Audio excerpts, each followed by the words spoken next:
Hi, I'm Richard Burns, and thanks for coming to In the Flow, the channel for spiritual beings about spiritual beings.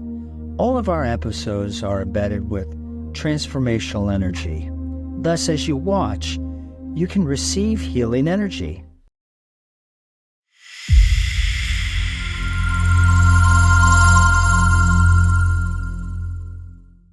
My name is Audrey Hope. I'm a New Yorker originally, and I am called a soul healer, bringing healing from the deep level of the soul. And I work in the rehabs in Malibu and have my own practice. This was something that I brought to healing when I started. No one was doing it, which is to go above the rational mind, the traditional boundaries of therapy, and look at it from a higher level, which would mean past life, this life, soul contracts, the other side, energy work, all things that have to do with the real reason you're here and the real reason that you're suffering. I don't know how my mother came up with the name Hope, but it's my middle name, and it fits because we need hope in this world, and people need hope. And so I was always in my heart wanting to be the best that I could be. So I was always looking, for healers. And I always had wild healers that nobody knew about. And I just kept following that path to keep, on that search to be free of any issues that I had or any blocks. Because I always wanted to be out in the media. I always wanted to help people. And I always, I started out with this idea of helping women, which is so funny what's happening, not funny, but tragic, what's happening in the world with women. I worked in a clothing store, and that's when I saw that women were very unhappy with their bodies, how they look. And I started to see this in the culture and the society. So I started a TV show. I was one of the original YouTubers called Real Women, for positive role models for women.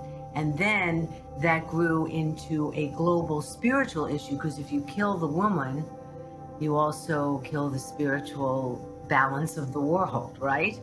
So here we are now, which is so unbelievable, with the taking of the women's rights again. And that really is a spiritual thing, because the women hold the Shekinah, they hold the light, and they are the healers of the world, the nurturers. So if you take down a woman's spirit, you move into the patriarch, you destroy the balance. As it says in the Vedas, the degree to which women are respected is the degree to which a society prospers. People really suffer, and they really hide it like in a closet, and then they try to cope and go on, thinking that they can put it in the closet, but that eventually, somehow it will activate. It may look like something else because they were hiding it. It may look like drug addiction. It may look like an illness. It may look like anxiety. But what it really is the reality of the soul wound that happened very young. So we are people human beings who try to survive. And so that is very dangerous. We have to be able to take everything out into the open and really look at it and then process it, so that we don't suffer or even want to die. People heal psychologically, and they give you medication, and they diagnose you and put you in a box, right? And that's kind of what our healing system is like. I like to go out of the box, which is what's really going on from the level of the soul. Like, what is your life purpose? What is your karma? Why are you here?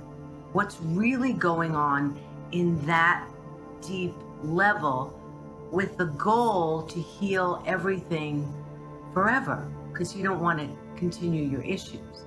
So it's fascinating to be able to get to that level with people, to find out why they really use drugs, why they're really in this relationship, and why they really suffer.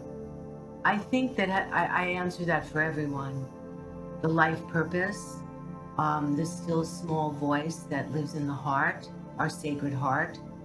The world is so noisy, we don't follow it. People should really be here to do their life purpose.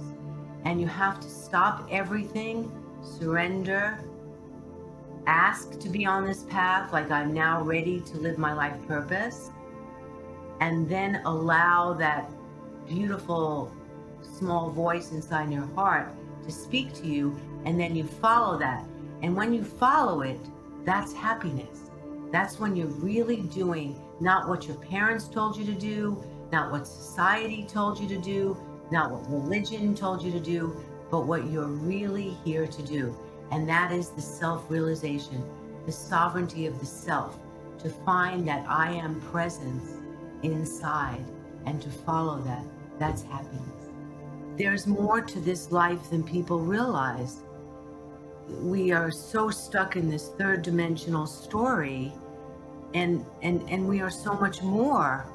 And I was a pioneer trying to get people to stop that, but I was always privileged to messages, like what's happening now too. It looks terrible what's happening to us, but it is an awakening time. And when you heal, everything has to get messy. Everything has to be out in the open before you heal something, right? So that's what's happening to us on a global scale. And, we haven't gotten the manual on that. But this is, an alchemy. Things have to come out to turn base metal into gold, right? So that's what's happening right now. And there's been a prophecy. And in my life, I've always known that this time period would come. I just didn't know it would look like this. I maybe an earthquake, maybe a big, disaster. But what we've been going through in the last few years has been a spiritual awakening. It's been terrible. People suffering. But that's the manual we need to know. That's part of it. Even when I work with addicts. The addiction is a door, a gateway to enlightenment. Any pain is a gateway to enlightenment. If you know that, you won't be stuck in the story. We have to fall in love with the divinity first. Because if we fall in love, I work a lot with relationships, it becomes like a drug, which is the honeymoon stage, which happens with people. Oh, I want that first stage, and it's an illusion. You must love in reality, which is to get to the other stage, not the honeymoon stage. The reality of love, when you really see each other for who you are with all your faults. And then you move through the alchemy of love, which is your soulmate actually helps you to become your best self. And that's not easy. That's not, oh, wow, it's all great. You have to go through the journey of love and come out the other side and love a person in reality. You kind of like see all the pain. You see the ugliness. And in the light, part of it is to see the darkness, right? People think a path is, I'll meditate and it's all nicey nice. It's the opposite. Get ready. We're here to become warriors. And as we travel up the light road, the opposite also hits us. We go up, it gets smarter and it gets more intense. So it's not like you're on this path and then you're going to have all this happiness. It's not true. You're going to be challenged again and again. So that's what's happening. Things are being exposed. You can't get away with anything anymore. It is out in full view. We're not trying to look for, anything that gives us a drug. We want it in that real happiness, that real enlightenment that comes from becoming a warrior, of going through, not just learning it on a mountain, but going through the everyday crap of life and still keeping that perspective. The overwhelming thing about energy and negativity, you cannot hold it in the body. Just like you shower every day, you must release it. I'm a person who believes you can't just say the words, you have to actually do it. And you actually have been there through trauma and pain. And that's what people really connect to. Oh, you've been there, you've done that? Wow, I'm inspired. I can do that too. So that's what I want to be, a person who lives up to my word. So I'm always working on myself. I'm always trying to perfect myself and to be an example to others. My life's mission is something very deep inside of me that I've always known, which is to bring people out of suffering and to let them know there's hope and to be part of this new age golden age.